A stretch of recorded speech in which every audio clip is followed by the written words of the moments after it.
Hello friends, आज जो हमारा टॉपिक रहेगा वो रहेगा हमारा civics class 9th democratic politics part 1। तो ये जो हमारा है एनसीईआरटी की बुक का है सिविक्स का। आज हम इसको फर्स्ट चैप्टर से स्टार्ट करने जा रहे हैं। तो सबसे पहले हमें पता होना चाहिए कि डेमोक्रेसी क्या है, व्हाट इज़ डेमोक्रेसी। फिर हमें पता होना चाहिए कि वाई डेमोक्रेसी। तो इसमें हमारी सिविक्स की ये जो 9th क्लास की बुक है, इसमें मेन जो हमारा टॉपिक रहेगा वो डेमोक्रेसी ही रहेगा। तो और हमारी जो कंट्री में गवर्नमेंट है वो भी डेमोक्रेटिक है। तो हमें ये जो चैप्टर है ये हमारी कंट्री के बारे में और अदर जो कंट्रीज़ हैं जिन्होंने डेमोक्रेसी को अडॉप्ट किया हुआ है या धीरे धीरे सारी जो कंट्रीज़ हैं धीरे धीरे डेमोक्रेसी को अडॉप्ट कर रही हैं। तो इन चैप्टर्स में डेमोक्रेसी को बिल्कुल अच्छे से डिटेल में बताया गया है। तो हम इसको डिटेल में लाइन टू लाइन बिल्कुल एक्सप्लेनेशन के साथ पढ़ेंगे। इस वीडियो में हम लाइन टू लाइन एक्सप्लेनेशन पढ़ेंगे और जो नेक्स्ट वीडियो मैं इसके लिंक के साथ दूंगी उसमें हम ओवरव्यू टाइप में ले लेंगे, जो मेन पॉइंट्स हैं उनको हम डिस्कस करेंगे। तो अगर जिसको लाइन टू लाइन एक्सप्लेनेशन चाहिए वो ये वीडियो दे सकता है, अगर जिसको मेन पॉइंट चाहिए तो उसके लिए नेक्स्ट वीडियो सेंड की जाएगी। So please keep it up. जो हमारी ये फर्स्ट चैप्टर है इसमें हम बात करते हैं what is democracy and why democracy. कि सबसे पहले हम डेमोक्रेसी के बारे में पढ़ेंगे कि डेमोक्रेसी है क्या। What is democracy, what are its feature. Democracy क्या है और इसके फीचर्स क्या हैं, इसकी विशेषताएं क्या हैं। This chapter builds on a simple definition of democracy step by step. तो ये जो चैप्टर है हमें सिंपल सी डेमोक्रेसी की डेफिनेशन बताएगा, जो कि स्टेप्स बाय स्टेप हम चलेंगे। We work out the meaning of the terms involve in this definition. हम हर टर्म का जो मतलब यही डेफिनेशन क्यों ली गई है ये हम स्टेप बाय स्टेप हर टर्म का मीनिंग समझेंगे, उसके बाद हम आगे चलेंगे। The aim here is to understand clearly the bare minimum features of a democratic form of government. हम इसमें यहाँ पे इस स्टेप बाय स्टेप चलने का डेमोक्रेसी को इतना मतलब डिटेल में समझाया गया है, इतना क्लियरली अंडरस्टैंड करवाया गया है, इसके हर छोटे से छोटे फीचर्स को बताया गया है डेमोक्रेटिक फॉर्म ऑफ गवर्नमेंट के, कि हमें बिल्कुल सब कुछ अच्छे से समझ में आ जाएगा। After going through this chapter we should be able to distinguish a democratic form of government from a non democratic government. जब हम इस चैप्टर को पढ़ रहे होंगे या पढ़ चुके होंगे तो हमें डिफरेंस पता चल जाएगा डेमोक्रेटिक फॉर्म ऑफ गवर्नमेंट के बीच में और नॉन डेमोक्रेटिक गवर्नमेंट के बीच में। तो towards the end of this chapter we step beyond this minimal objective. तो जब हम इस चैप्टर को पढ़ लेंगे, एंड तक हम जाएंगे, तो हमें इसके छोटे से छोटे ऑब्जेक्टिव के बारे में भी पता होगा and introduce a broader idea of democracy. और हमें जो डेमोक्रेसी का इतना ब्रॉडर आइडिया है उसके बारे में भी हर चीज़ इंट्रोड्यूस होगी, पता होगी। Democracy is the most prevalent form of government in the world today and it is expanding to more countries. जो डेमोक्रेसी है ये ऐसी फॉर्म ऑफ गवर्नमेंट है कि जो बहुत ज़्यादा मतलब बहुत ज़्यादा अच्छी कह सकते हैं उसको, या जो होनी चाहिए वर्ल्ड में, जो अभी सबसे ज़्यादा जिसको प्रिविलेज मिल रहा है, जिसको सब पसंद कर रहे हैं, जिसको सब अपना रहे हैं, ये आज डेमोक्रेसी का ये स्टेटस है today and it is expanding to more countries. और बहुत सारी कंट्रीज़ में ये एक्सपैंड हो रहा है, बहुत सारी कंट्री डेमोक्रेसी को अपना रही हैं। But why is it so, लेकिन ऐसा क्यों है। What makes it better than other form of government. ऐसा मतलब यही बेटर क्यों है दूसरी फॉर्म ऑफ गवर्नमेंट से, जो दूसरी टाइप की गवर्नमेंट है जैसे डिक्टेटरशिप है या दूसरी गवर्नमेंट है, उनसे ज़्यादा बेटर ये क्यों है। That is the second big question that we take up in this chapter. ये जो क्वेश्चन है ये भी हम इस चैप्टर में लेकर चलेंगे। अब हमारे पास सबसे पहले क्वेश्चन आता है what is democracy. You have already read about different forms of government. आपने पढ़ा होगा बहुत सारी जो फॉर्म ऑफ गवर्नमेंट होते हैं उनके बारे में। On the basis of your understanding of democracy so far, mentioning a few examples, write down some common features of. तो आपको जो भी डेमोक्रेसी के बारे में पता है तो यहाँ पर कुछ एग्जाम्पल्स आपको बताए गए हैं इनकी कॉमन फीचर्स के बारे में। कॉमन फीचर्स उनके दिए गए हैं। Democratic government, non democratic government. Why define democracy, democracy को क्यों डिफाइन किया जाता है। बिफोर वी प्रोसीड फर्दर, आगे जाने से पहले let us first take note of an objection by Mary. तो हम सबसे पहले देखते हैं कि मैरी का जो ऑब्जेक्शन नोट है कि मैरी ने क्या ऑब्जेक्ट किया। She does not like this way of defining democracy, उसको नहीं पसंद है कि इस तरह से डेमोक्रेसी को डिफाइन किया जाए, and wants to ask some basic question, और वो कुछ बेसिक क्वेश्चन पूछना चाहती है। Her teacher Matilda like to responds to her question, उसकी जो टीचर है मैटिल्डा वो रिस्पॉन्ड करती है उसके क्वेश्चंस का। As other classmates join the discussion, और जो दूसरे क्लासमेट्स हैं वो उस डिस्कशन को ज्वाइन करते हैं। मैरी कहती है ma'am I don't like this idea, मुझे ये आइडिया बिल्कुल भी पसंद नहीं है। First we spend time discussing democracy, कि पहले हम डेमोक्रेसी के ऊपर अपना टाइम स्पेंड करें कि डेमोक्रेसी क्या है, क्यों मतलब इसको पसंद किया जाता है या क्यों ये स्प्रेड आउट हो रही है। And then we want to find out the meaning of democracy, और उसके बाद हम इसके मीनिंग को समझें। I mean logically should not we have approached if it the other way round. तो I mean logically should not, ऐसा logically ठीक नहीं लग रहा, मतलब ये दूसरा वे होना चाहिए इसका। Shouldn't the meaning have come first, क्या ऐसा नहीं हो सकता कि पहले हम उसका मीनिंग समझें एंड देन द एग्जाम्पल, उसके बाद इसके एग्जाम्पल। लिंडो मैडम जो हैं, I can see your point, वो कहती हैं कि हाँ मैं तुम्हारा पॉइंट ठीक है बिल्कुल, but this is not how we reason in everyday life, लेकिन हम ऐसा अपनी एवरीडे लाइफ में भी नहीं करते।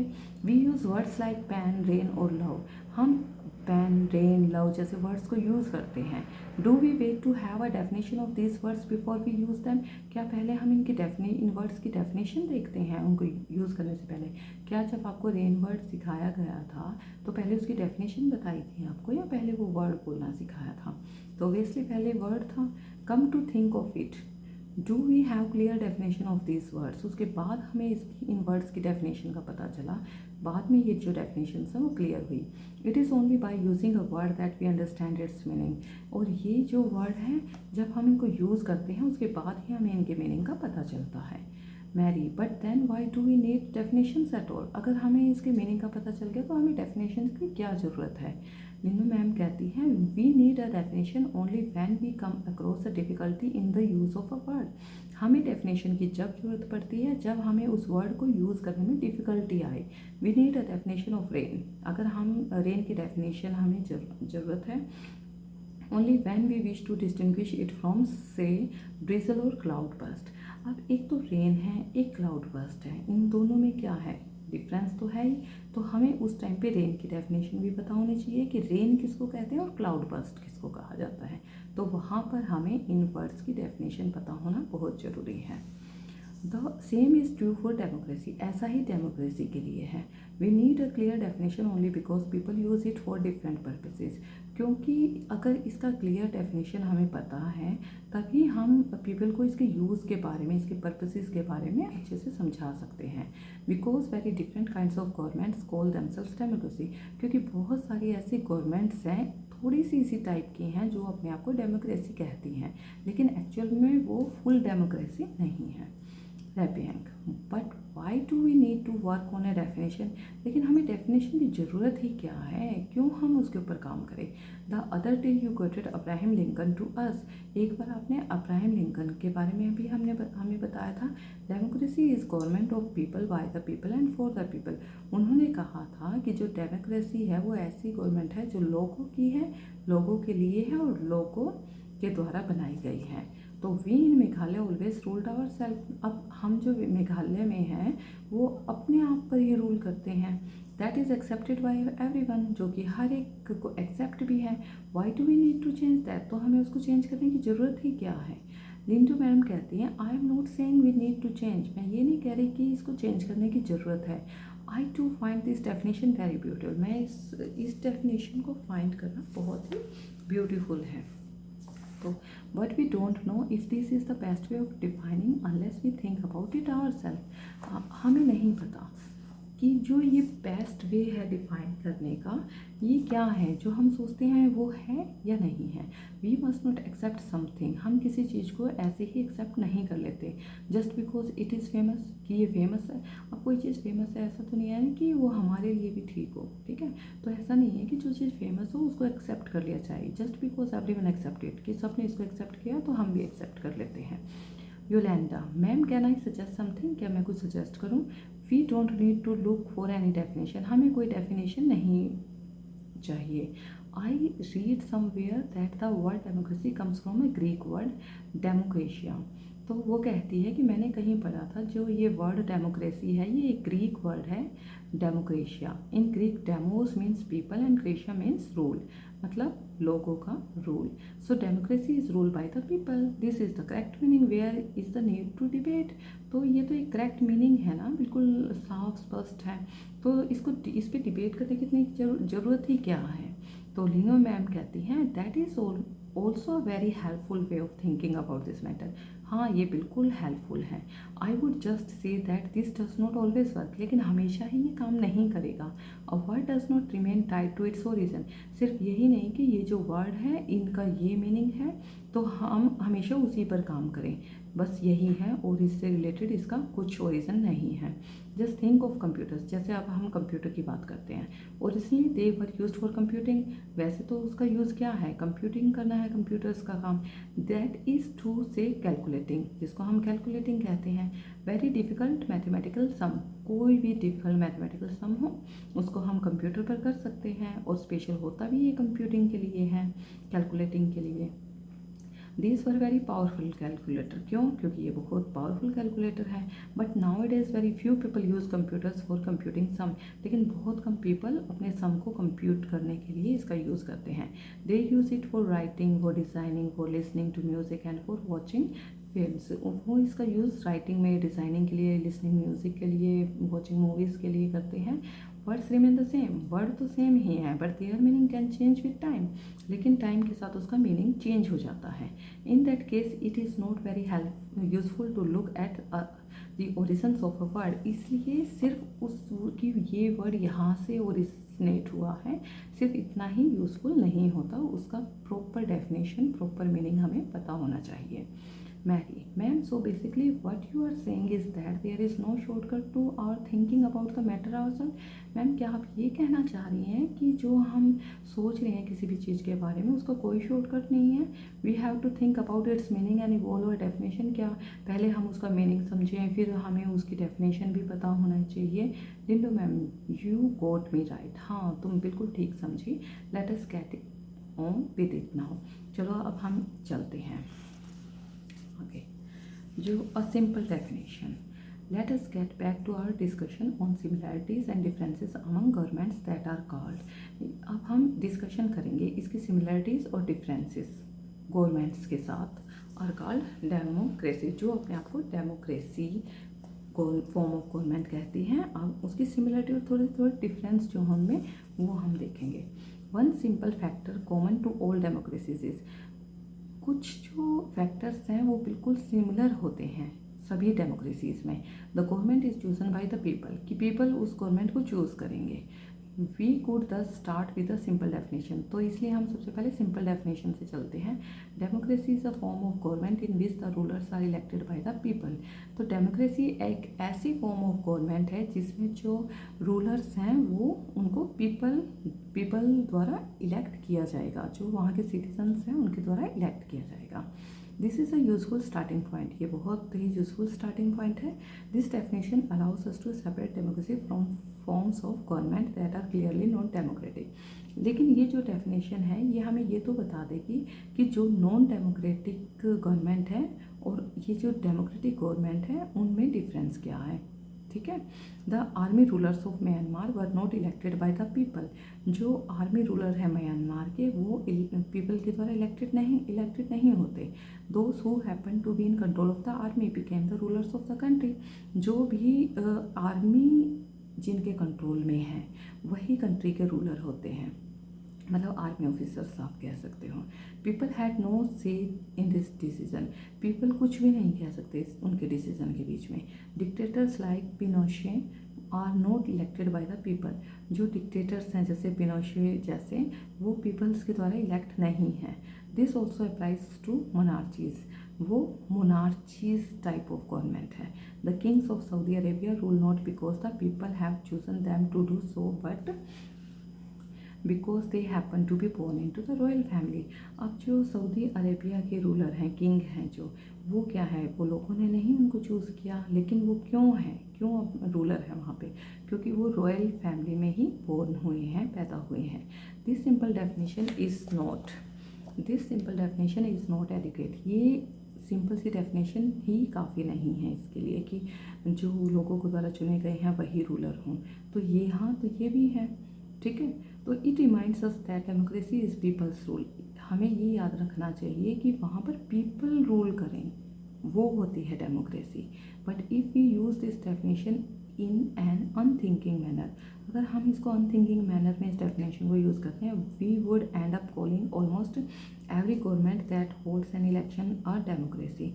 तो यहाँ पे हम तो इसको क्या करेंगे, इस गवर्नमेंट को हम एंड अप कॉल कर देंगे दैट होल्ड्स एन इलेक्शन और डेमोक्रेसी की, डेमोक्रेसी के इलेक्शन हुए और वहाँ जो गवर्नमेंट बनी है वो डेमोक्रेटिक हो गई। That would be very misleading, ये बिल्कुल गलत है। As we shall find out in chapter 3, every government in contemporary world wants to be called a democracy. कि चैप्टर नंबर 3 में हम देखेंगे जो गवर्नमेंट है, जो भी गवर्नमेंट है वो जो हमारे वर्ल्ड में जो भी गवर्नमेंट बन रही है तो वो डेमोक्रेसी अपने आप को कह रही है। वो हर कंट्री जो चाहती है वो चाहती है कि हमारी जो गवर्नमेंट है वो डेमोक्रेटिक हो, even if it is not so, लेकिन ऐसा नहीं होता। That is why we need to carefully distinguish between a government that is a democracy and one that pretends to be one. तो हमें इन गवर्नमेंट्स के बारे में डिफरेंस पता होना चाहिए कि एक्चुअल में डेमोक्रेटिक गवर्नमेंट है कौन सी, या वो अपने आप को डेमोक्रेटिक प्रिटेंड करवा रही है, कि वो अपने आप को दिखा रही है कि मैं डेमोक्रेटिक हूँ। We can do so by understanding each word in this definition. तो हमें हर वर्ड को ध्यान से समझना होगा and spelling out the features of a democratic government, और उसके फीचर्स भी पता होने चाहिए कि डेमोक्रेटिक गवर्नमेंट के फीचर्स होते क्या हैं। तो अभी हम करते हैं features of democracy. We have started with a simple definition that democracy is a form of government in which the rulers are elected by the people. अभी तक हमने ये डेफिनेशन पढ़ी है कि जो डेमोक्रेसी है वो ऐसी फॉर्म ऑफ गवर्नमेंट है जिसमें जो रूलर्स हैं वो किसके द्वारा इलेक्ट किए गए हैं, पीपल के द्वारा इलेक्ट किए गए हैं, वो डेमोक्रेटिक गवर्नमेंट है। दिस रेजेस मैनी क्वेश्चन, लेकिन इसमें बहुत सारे क्वेश्चन उठते हैं। Who are the rulers in this definition, ये रूलर हैं कौन जिनको पीपल ने इलेक्ट किया, ये रूलर आखिर में है कौन। Which officials must be elected for any government to be called a democracy, क्या ये कोई ऑफिशियल्स हैं जिनको इलेक्शन के द्वारा रूलर्स बना दिया गया है। विच डिसीजंस में be taken by non elected officials in a democracy, और जो नॉन इलेक्टिक ऑफिशियल्स हैं डेमोक्रेसी में उनके डिसीजन भी लिए गए हैं या नहीं लिए गए। What kind of election constitutes a democratic election, किस तरह के इलेक्शन हुए हैं, किस तरह के डेमोक्रेटिक इलेक्शन हुए हैं। What condition must be fulfilled for an election to be considered democratic, ये वो जो इलेक्शन हुए हैं जिनको हम डेमोक्रेटिक बोल रहे हैं वो कैसी कंडीशंस में, कंडीशन क्या रही हैं, क्या क्या कंडीशन उन इलेक्शंस के द्वारा फुलफिल की गई हैं, तो ये भी बहुत इम्पोर्टेंट है। Who are the people who can elect the rulers or get elected as rulers, वो पीपल हैं कौन जिनको ruler as a ruler elect किया गया है, जिन्होंने जो एज अ रूलर इलेक्ट कर सकते हैं, या जो इलेक्ट किए, जिन्होंने इलेक्ट कर लिया है, वो कौन है। Should this include every citizen, क्या सभी जो कंट्री के जितने भी सिटीजन हैं सारे उन इलेक्शन में इंक्लूड हैं on an equal basis. Can a democracy deny some citizens this right, क्या कुछ सिटीजन्स को ये राइट है। Finally what kind of a form of government, तो ये जो डेमोक्रेसी है ये किस तरह की गवर्नमेंट है। Can elected rulers do what ever they want in a democracy, क्या जो ये इलेक्टेड रूलर्स होते हैं ये कुछ भी कर सकते हैं डेमोक्रेसी में। Or must democratic government function with some limits, या इन डेमोक्रेटिक गवर्नमेंट के जो फंक्शंस हैं उनके ऊपर कुछ लिमिटेशंस हैं। Is it necessary for a democracy to respect some rights of the citizens, तो डेमोक्रेसी में जो सिटीजन्स हैं, जो कंट्री के सिटीजन्स हैं उनके जो राइट्स हैं उनकी भी रिस्पेक्ट होनी बहुत ज़रूरी है। democratic form of government way. Let us consider each of these questions with the help of some examples. सबसे पहला है major decisions by elected leaders in Pakistan. General Pervez Musharraf led a military coup in October 1999. जो पाकिस्तान में general Pervez Musharraf थे वो एक अक्टूबर 1999 में military coup उन्होंने लीड किया था. He overthrew a democratically elected government and declared himself the chief executive of the country. इन्होंने अपने आप को क्या किया कि उन्होंने कहा कि मैं जो हूँ डेमोक्रेटिकली इलेक्ट हुआ हूँ, गवर्नमेंट मैंने बनाई है और मैं इलेक्ट हुआ हूँ, और अपने आप को क्या डिक्लेयर कर दिया कि मैं चीफ एग्जीक्यूटिव हूँ कंट्री का. Later he change his designation to president. फिर उन्होंने अपनी डेजिग्नेशन को चेंज कर अपने आप को प्रेसिडेंट बोल दिया. And in 2002 held a referendum in the country that granted him a 5-year extension. और फिर उन्होंने एक ऐसा दस्तावेज दे दिया 2002 में कि मुझे कंट्री ने 5 साल की एक्सटेंशन दे दी कि मैं और 5 साल प्रेसिडेंट रहूँगा. Pakistani media, human rights organizations and democracy activists said that the referendum was based on moral practices and fraud. तो जो पाकिस्तानी मीडिया हैं, जो ह्यूमन राइट्स ऑर्गेनाइजेशंस हैं और डेमोक्रेटिक एक्टिविस्ट हैं, उन्होंने कहा कि ये जो रेफरेंडम है, जो ये दस्तावेज इन्होंने दिखाया है, ये बिल्कुल फ्रॉड है. ठीक है, बिल्कुल ही झूठा है, फ्रॉड है. In August 2002, he issued a legal framework order that amended the Constitution of Pakistan. उन्होंने अगस्त 2002 में ही इशू कर दिया एक लीगल फ्रेमवर्क ऑर्डर, जिसमें उन्होंने पाकिस्तान के कॉन्स्टिट्यूशन को ही अकेले अमेंड कर दिया. अकॉर्डिंग टू दिस ऑर्डर, और इस ऑर्डर में उन्होंने क्या किया, the president can dismiss the national and provincial assemblies. जो प्रेसिडेंट है वो नेशनल और प्रोविंशियल असेंबलीज को डिसमिस कर सकता है, मतलब वो जो चाहे वही करेगा. The work of the civilian cabinet is supervised by a national security council which is dominated by military officers. अब जो सिविलियन कैबिनेट है वो सुपरवाइज की जाती थी by a national security council which is dominated by military officer, और उसके जो मेंबर होते थे वो मिलिट्री ऑफिसर्स होते थे. ठीक है, अब मिलिट्री ऑफिसर हैं तो उसके अंडर में ही काम करेंगे. After passing this law, elections were held to the national provincial assemblies. जो इलेक्शन होते थे वो नेशनल प्रोविंशियल असेंबली में होते थे. So Pakistan has had elections. अब पाकिस्तान में इलेक्शन हुए. Elected representatives have some power. जो इलेक्टेड रिप्रेजेंटेटिव होते हैं उनके पास कुछ पावर होती हैं, but the final power rested with military officers. लेकिन फाइनल जो पावर होती है वो मिलिट्री ऑफिसर्स के पास होती है. एंड जनरल मुशर्रफ हिमसेल्फ, और अब वो मिलिट्री ऑफिसर भी था और अब तो वो प्रेसिडेंट भी था, तो सारी पावर किसके हाथ में हो गई, जनरल मुशर्रफ के हाथ में. Clearly there are many reasons. तो why Pakistan under general Musharraf should not be called a democracy. तो इस वजह से इतने सारे रीज़न हैं कि हम जो पाकिस्तान में गवर्नमेंट है उसको हम डेमोक्रेटिक नहीं कह सकते. But let us focus on one of this. लेकिन हमें फोकस करना पड़ेगा. Can we say that the rulers are elected by the people in Pakistan. क्या जो रूलर्स हैं वो लोगों द्वारा इलेक्ट किए गए थे? Not quite. People may have elected their representative. जो पीपल हैं उन्होंने अपने रिप्रेजेंटेटिव्स को इलेक्ट किया था to national and provincial assemblies के लिए. But those elected representatives were not really the rulers. लेकिन वो रियली में रूलर्स नहीं थे. अब वो बन तो गए, ठीक है, उनको इलेक्ट तो कर लिया, उनको रिप्रेजेंटेटिव बना तो दिया, लेकिन एक्चुअल में जो रूलर थे वो नहीं थे. वो कौन था? Musharraf. They can not take the final decision. वो कोई भी डिसीजन नहीं ले सकते थे final. The power to take final decision rested with army officials. और जो फाइनल डिसीजन होते थे वो आर्मी ऑफिशियल्स के हाथ में सारी पावर थी, एंड विद जनरल मुशर्रफ के हाथ में थी. And none of them were elected by the people. और ये जो थे आर्मी ऑफिसर्स जो थे और जनरल मुशर्रफ था, ये इलेक्टेड पीपल ने इलेक्ट नहीं किया था इसको. This happens in many dictatorships and monarchies. ये या तो डिक्टेटरशिप और मोनार्चीज वाली सिचुएशन आ गई. They formally have an elected parliament.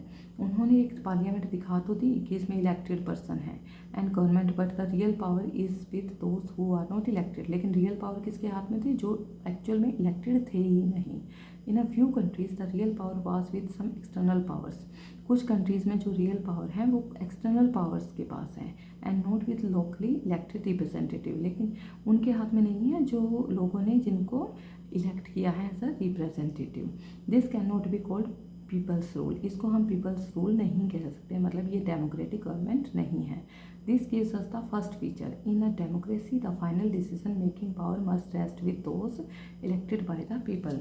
तो सबसे पहला पॉइंट हमारा आता है कि डेमोक्रेसी में क्या होता है, जो फाइनल डिसीजन मेकिंग पावर है वो किसके हाथों में होती है, जो लोगों के द्वारा इलेक्ट किए गए हों, वहाँ पर डेमोक्रेटिक गवर्नमेंट होती है। तो फर्स्ट पॉइंट हमारा ये बनेगा। ये जो था हमारा सारा समझाने के लिए था कि क्या क्या सिचुएशन आ सकती हैं, तो उसका जो मेन कंक्लूज़न है वो ये निकलता है, ठीक है। अगर वहाँ पर जो इलेक्टेड पीपल हैं, जो लोगों ने इलेक्ट किए हैं रिप्रेजेंटेटिव अपने, अगर वो फाइनल डिसीजन नहीं ले सकते तो वो वहाँ पर डेमोक्रेटिक फॉर्म ऑफ गवर्नमेंट नहीं है। Free and fair electoral competition in China, elections are regularly held after every 5 years for electing the country's parliament. China में जो इलेक्शन है वो हर 5 साल बाद होते हैं, जो कंट्रीज़ की पार्लियामेंट मतलब इलेक्ट होती है। Called Quanguo Renmin Daibiao Dahui, national people's congress जिसका नाम है। The national people's congress has the power to appoint the president of the country. अब ये जो नेशनल पीपल्स कांग्रेस है इसके पास पावर है कंट्री के प्रेसिडेंट को अपॉइंट करने की, वो अपॉइंट करेगी। It has nearly 3000 members elected from all over China, पूरी चाइना में से 3000 मेंबर इलेक्ट होते हैं। सम members are elected by the army, कुछ आर्मी के भी मेंबर होते हैं। Before contesting elections a candidate needs the approval of the Chinese communist party. लेकिन कोई भी अगर कैंडिडेट इलेक्शन लड़ना चाहता है तो सबसे पहले चाइनीज़ कम्युनिस्ट पार्टी से उसको अप्रूवल लेनी पड़ेगी। Only those who are members of the Chinese communist party और 8 smaller parties allied to it were allowed to contest elections held in 2002-3। 2002-3 में क्या था कि जो चाइनीज़ कम्युनिस्ट पार्टी है या तो उसका मेंबर होना चाहिए, या जो छोटी छोटी 8 स्मॉलर पार्टीज़ हैं वो अलाउ करें कि हाँ भाई तुम इलेक्शन में पार्टिसिपेट कर सकते हो या नहीं कर सकते। The government is always formed by the communist party. तो ये गवर्नमेंट क्या है, किसने बनाई, इसका मतलब कम्युनिस्ट पार्टी ने बनाई, क्योंकि जब तक वो अलाउ नहीं करेगा तो वो इलेक्शन लड़ ही नहीं सकता। तो since its independence in 1930 Mexico holds elections after every 6 years to elect its president. ऐसा ही मैक्सिको में होता है, जो इलेक्शन है हर 6 साल में होते हैं प्रेसिडेंट के लिए। The country has never been under a military or dictator's rule. Country में कोई भी मिलिट्री और डिक्टेटर्स रूल नहीं है, मतलब जरूरी नहीं है वो मिलिट्री का हो या डिक्टेटरशिप हो, वहाँ ऐसा नहीं है। But until 2000 every election was won by a, लेकिन 2000 तक जितने भी इलेक्शन हैं वो कौन, वन बाय अ पार्टी। 2000 तक एक ही पार्टी ने सारी जो इलेक्शन है वो जीते, वो थी PRI, institutional revolutionary party. PRI opposition party did contest election, जो अपोजिशन पार्टी है वो इलेक्शन तो करती but never manage to win, लेकिन जीत नहीं पाती। The PRI was known to use many dirty tricks, क्योंकि जो PRI है वो बहुत ज़्यादा डर्टी ट्रिक्स को यूज़ करती इलेक्शन में। All those who were employed in government office had to attend its party meetings. जितने भी गवर्नमेंट ऑफिस थे उनके जो एम्प्लॉयज़ थे उनको ये पार्टी मीटिंग्स अटेंड करनी होती थी। Teachers of government schools use to force parents to vote for the PRI। जो गवर्नमेंट स्कूल के टीचर्स होते थे उनको पेरेंट्स को फोर्स करना पड़ता था, जो स्टूडेंट्स थे उनके पेरेंट्स को फोर्स करना पड़ता था कि आपको PRI को ही वोट देनी है। Media largely ignored the activities of opposition political parties except to criticise them. Media को भी इग्नोर करना पड़ता था अपोजिशन की एक्टिविटीज़ को, कि उनको मतलब वो उस गवर्नमेंट को PRI को क्रिटिसाइज नहीं कर सकते थे। Sometimes the polling booths were shifted from one place to another in the last minute. Last time पे ही वो जो पोलिंग बूथ्स होते हैं उनको भी शिफ्ट कर देते थे, which made it difficult for people to cast their vote. तो ये तो बहुत मुश्किल हो जाएगा लोगों के लिए। The PRI spent a large some of money in the campaign for its candidate. जो PRI है बहुत ज़्यादा पैसे खर्च करते थे अपने कैंडिडेट्स की कैंपेन के लिए। Should we consider the election described above as examples of people elected their rulers. तो क्या हम कह सकते हैं कि जो ये इलेक्शंस हुए हैं ये पीपल ने अपने रूलर्स को इलेक्ट किया था? नहीं। Reading this examples we get a sense that we cannot नॉट। तो ऐसा तो नहीं था। There are many problems here in China the elections do not offer the people any serious choice. तो पीपल के पास कोई सीरियस चॉइस नहीं थी। चाइना में क्या करते, अगर कम्युनिस्ट पार्टी अलाउ करती तभी इलेक्शन लड़ सकते थे। They have to choose the ruling party and the candidates approved by it. तो कैंडिडेट जो थे अप्रूव किए हुए होते थे। Can we call this a choice, क्या ये चॉइस है? इन द मैक्सिकन एग्जाम्पल, और मैक्सिकन में क्या हुआ, people seem to really have a choice but in practice they had no choice. वैसे तो उनके पास चॉइस है लेकिन एक्चुअल में उनके पास कोई चॉइस नहीं थी, PRI ही उनके पास लास्ट चॉइस होती थी। There was no way the ruling party could be defeated. तो रूलिंग पार्टी को डिफीट करने का उनके पास कोई भी तरीका नहीं होता था। Even if people were against it, चाहे लोग उसके अगेंस्ट हो। These are not fair election, तो ये इलेक्शन जो थे वो फेयर नहीं थे। We can thus add a second feature to our understanding of democracy. तो हम इस सेकेंड फीचर को डेमोक्रेसी को अंडरस्टैंड करने में ऐड कर सकते हैं। Holding elections of any kind is not sufficient. सिर्फ इलेक्शन होना ही सफिशिएंट नहीं होता डेमोक्रेसी के लिए।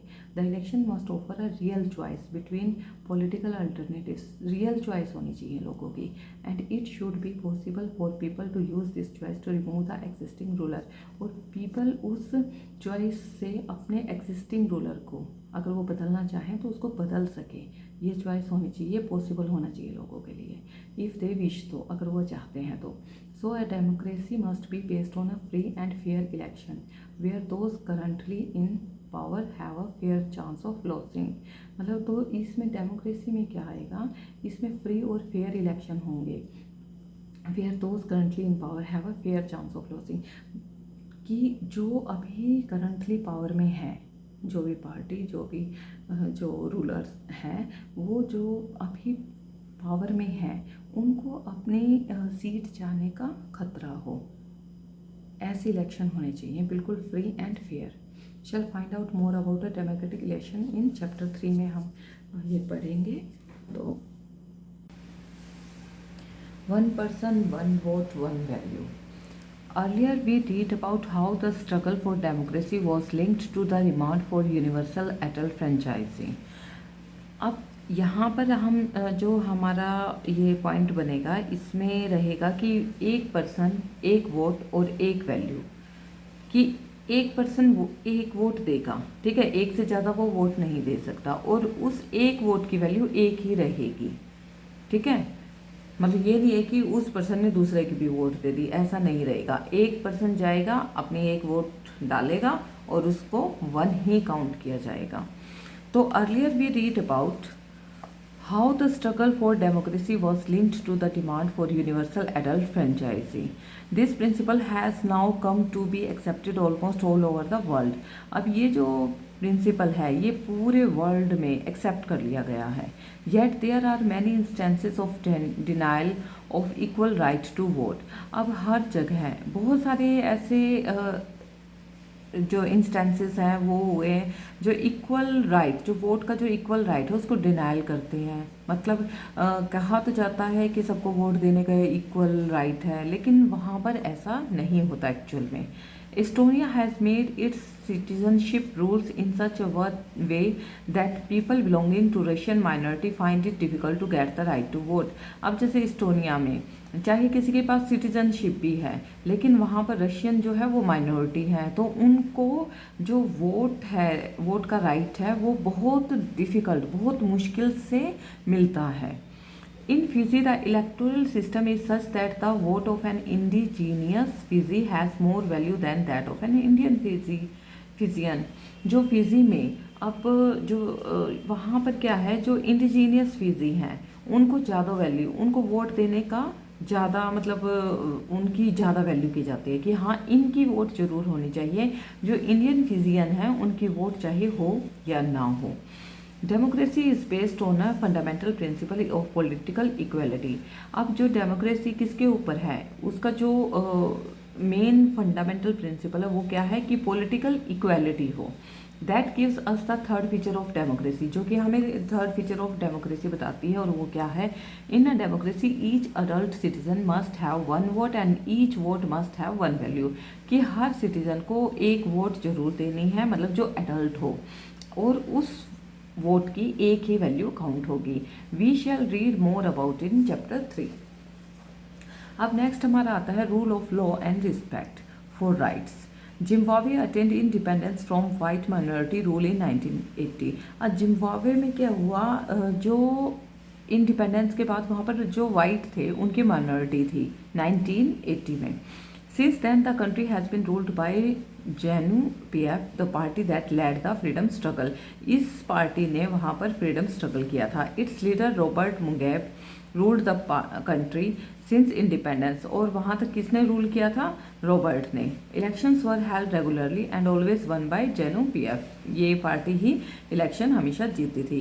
President Mugabe was popular but also used unfair practices in election. अब उन्होंने अनफेयर प्रैक्टिस की थी इलेक्शंस में, इसलिए वही जीतते थे। Over the years his government change the constitution several times to increase the powers of the president and make him less accountable. अब वो क्या करते हैं, अपनी पावर को मतलब ऐसे कॉन्स्टिट्यूशन में वो चेंज करते कि जिससे प्रेसिडेंट की पावर है वो इंक्रीज होती रहती और वो कम अकाउंटेबल होता। मतलब उसको किसी से जब अपनी पावर उसने इतनी बढ़ा ली है तो वो किसके लिए अकाउंटेबल होगा। Opposition party workers were harassed and their meeting disrupted. अब जो अपोजिशन पार्टी है वो तो सब हैराश होने ही है, उनकी जो मीटिंग्स है वो डिस्टर्ब हो जाती। Public protest and demonstration against the government were declared illegal. अब जो भी पब्लिक प्रोटेस्ट होते या डेमोन्स्ट्रेशन की जाती गवर्नमेंट के अगेंस्ट, वो सारी इलीगल कहकर उनको हटा दिया जाता। There was a law that limited the right to criticise the president. वहाँ पर कोई एक लॉ था जिससे प्रेसिडेंट की क्रिटिसिज्म को बिल्कुल ख़त्म कर दिया कि प्रेसिडेंट को कोई क्रिटिसाइज नहीं कर सकता। Television and radio were controlled by the government. अब टेलीविज़न और जो रेडियो है उनके ऊपर भी गवर्नमेंट का कंट्रोल था। And gave only the ruling parties version. और सिर्फ रूलिंग पार्टी की अच्छाइयाँ वो दिखा सकते थे, उनको क्रिटिसाइज नहीं किया जा सकता था। There were independent newspapers, but the government harassed those journalists who were against it. और अगर कोई जर्नलिस्ट न्यूज़पेपर में कुछ ऐसा छापता कि जो गवर्नमेंट के अगेंस्ट हो तो उनको भी हराश किया जाता। The government ignored some court judgements that went against it. और ये जो गवर्नमेंट है कोर्ट के जो भी जजमेंट होते हैं उनको भी इग्नोर करता था। एंड प्रेशराइज्ड जजेस, और जजेस को भी प्रेशराइज किया जाता। He was forced out of office in 2017। और उनको कई बार ऐसा होता कि कोई नहीं मानता तो उनको ऑफिस से भी निकाल दिया जाता था। The example of Zimbabwe shows that popular approval of the ruler is necessary in democracy. तो जिम्बाब्वे ये दिखाता है कि जो डेमोक्रेसी है उसमें जो रूलर्स हैं, ठीक है, उनको मतलब ऐसा नहीं है कि वो अपनी ही मनमानी करें, ठीक है, but it is not sufficient. लेकिन ऐसी मतलब पावर तो उनके हाथ में होनी चाहिए, लेकिन इतनी नहीं होनी चाहिए कि बिल्कुल ही अपने आप सब कुछ करें। Popular governments can be undemocratic. जो पॉपुलर गवर्नमेंट होती है वो अनडेमोक्रेटिक होती है। Popular leaders can be autocratic. वो अपने ही चलाना पसंद करते हैं, मतलब वो किसी और का इंटरप्शन पसंद नहीं करते। If you wish to assess a democracy it is important to look at the elections. अगर आपको डेमोक्रेसी चाहिए तो इलेक्शन सबसे ज़्यादा इंपॉर्टेंट है, लेकिन ये कैसे होने चाहिए, but it is equally important to look before and after the election. लेकिन ऐसे होने चाहिए जो इलेक्शन से पहले और इलेक्शन के बाद इक्वली हों, ठीक है। There should be sufficient room for normal political activity. मतलब नॉर्मल पॉलिटिकल एक्टिविटीज़ होनी चाहिए, मतलब इंक्लूडिंग पॉलिटिकल अपोजिशन। मतलब जो रूलिंग पार्टी के लिए हैं लोग, वही अपोजिशन पार्टी के लिए भी रूल होने चाहिए। In the period before elections this requires that the state should respect some basic rights of the citizen. इसमें क्या है कि सिटीजन्स को भी बेसिक राइट होने चाहिए, उनकी जो राइट्स हैं, सिटीजन के राइट है, उनकी रिस्पेक्ट होनी सबसे ज़्यादा जरूरी है। They should be free to think, to have opinions, to express these in public, to form association. अब उनके पास मतलब ये सब कुछ सोचने के लिए फ्री होने चाहिए, सब कुछ करने के लिए फ्री होने चाहिए। जैसे अगर कोई ओपिनियन है उसको एक्सप्रेस भी कर सके पब्लिक में, अगर एसोसिएशन बनानी है तो एसोसिएशन भी बना सके, प्रोटेस्ट भी कर सकें, and take other political action भी ले सकें। Everyone should be equal in the eyes of law. सभी कानून की नज़रों में बिल्कुल समान होने चाहिए। These rights must be protected by an independent. ये जो राइट्स हैं वो प्रोटेक्ट होने चाहिए किसके द्वारा? by an independent judiciary whose orders are obeyed by everyone. Judiciary के द्वारा ये इंडिपेंडेंट होने चाहिए, मतलब वो जो जुडिशरी का फैसला हो वही होना चाहिए, और जुडिशरी का जो ऑर्डर दे दिया वो सबके लिए समान होना चाहिए। We shall read more about these rights. अब चैप्टर 5 में इन राइट्स के बारे में हम पढ़ेंगे। Similarly there are some condition that apply to the way a government is run after the elections. अब कुछ कंडीशन होनी चाहिए कि कोई जो भी गवर्नमेंट बनी है इलेक्शन के बाद, ठीक है, तो वो सबके ऊपर अप्लाई होनी चाहिए। और democratic government can not do what ever it likes. ऐसा नहीं होना चाहिए कि जो गवर्नमेंट चाहे वह करे या जो कर नहीं सकती। Government can not do what ever it likes, कि वो जो चाहते हैं वही करे, ठीक है, ऐसा नहीं होना चाहिए। Simply because it has one an election, कि उसने इलेक्शन जीत लिया तो वो जो दिल करेगा वही करेगी, ठीक है। It has to respect some basic rules, उसको कुछ बेसिक रूल्स होंगे उनकी रिस्पेक्ट करनी पड़ेगी। In particular it has to respect some guarantees to the minority, जो माइनॉरिटी है उनकी भी रिस्पेक्ट करनी है, जो मेजोरिटी है उनकी भी रिस्पेक्ट करनी है। Every major decision has to go through a series of consultations. कोई भी मेजर डिसीजन लेना है तो वो कंसल्टेशन में से होकर गुजरेगा, मतलब वो एक ही फैसला नहीं लेगा, उसमें से बहुत सा जो माइनॉरिटी है और मेजोरिटी है सभी डिसीजन लेंगे। Every office bearer has certain rights and responsibilities assigned by the constitution and the law. कुछ ऐसे बरियर होंगे उनके ऊपर कि उनको ये वो काम करने के राइट्स हैं या नहीं है, ये रिस्पॉन्सिबिलिटी उनको असाइन की गई है कॉन्स्टिट्यूशन के द्वारा, ठीक है। एंड द लॉ, और जो लॉ लागू हैं वो सिटीजन्स के लिए भी हैं और रूलर्स के लिए भी हैं। Each of these is accountable not only to people but also to other independent officials. और वहाँ पर each of these is accountable, चाहे वो सिटीजन है चाहे वो रूलर है, ठीक है, रूलर पार्टी के हैं, वो सभी अकाउंटेबल हैं, ठीक है। नॉट ओनली टू पीपल, सिर्फ पीपल के लिए नहीं बल्कि जो इंडिपेंडेंट ऑफिशियल्स हैं उनके लिए भी। We shall read more about this in chapter 4। Both these aspects give us fourth and final features of democracy. ये हमें फोर्थ फीचर बताता है डेमोक्रेसी का, कैसी होनी चाहिए democracy. A democratic government rules within limits set by constitutional law and citizens right. जो democratic government है उनके जो रूल्स हैं वो लिमिट होने चाहिए, और ये लिमिट कौन सेट करेगा, constitutional law and citizen rights, की जो सिटीजन के राइट्स हैं उनमें कोई ये गवर्नमेंट जो है दखलंदाजी ना करे, और जो कॉन्स्टिट्यूशन लॉ बन गए हैं उन लॉ को ना तोड़ा जाए, उनकी पालना हर कोई करे, चाहे गवर्नमेंट है चाहे वो आम आदमी है। तो यहाँ पे हम इसकी समरी डेफिनेशन करेंगे। Let us sum up the discussion so far. We started with a simple definition that democracy is a form of government in which the rulers are elected by the people. कि democracy क्या है, ये इस तरह की government है जिसमें जो रूलर्स हैं वो पीपल के द्वारा इलेक्ट किए जाएं। We found that this definition was not adequate. हाँ, ये जो डेफिनेशन है बिल्कुल एडिक्वेटेड नहीं है, कि इसमें भी कुछ कमी है। Unless you explain some of the key words used in it. Through a series of example we work out 4 features. तो इसकी जो डेफिनेशन है उसमें ये जो 4 फीचर्स दिए गए हैं वो भी इंक्लूड होंगे। Of democracy as a form of government. According democracy is a form of government in which, कैसी डेमोक्रेसी फॉर्म ऑफ गवर्नमेंट होनी चाहिए, डेमोक्रेसी जिसमें rulers elected by people take all the major decision. जो people rulers elect हुए हैं वो major decision लें, ठीक है। अब उसमें मिलिट्री वालों का या किसी और का कोई बीच में पंगा ना हो। Elections offer a choice and fair opportunity to the people to change the current ruler. अगर मान लिया पीपल जो है, आम जनता जो है, उनको करंट रूलर से कोई प्रॉब्लम है तो उसको चेंज करने में की अपॉर्चुनिटी होनी चाहिए, वो उनकी चॉइस होनी चाहिए। अगर वो चाहें तो उसको चेंज करें, नहीं चाहें तो नहीं करें। This choice and opportunity is available to all the people on an equal basis. और ये जो चॉइस और अपॉर्चुनिटी होगी ये सब पीपल के लिए इक्वल बेसिस की होगी। The exercise of this choice leads to a government limited by basic rules of the constitution and citizens right.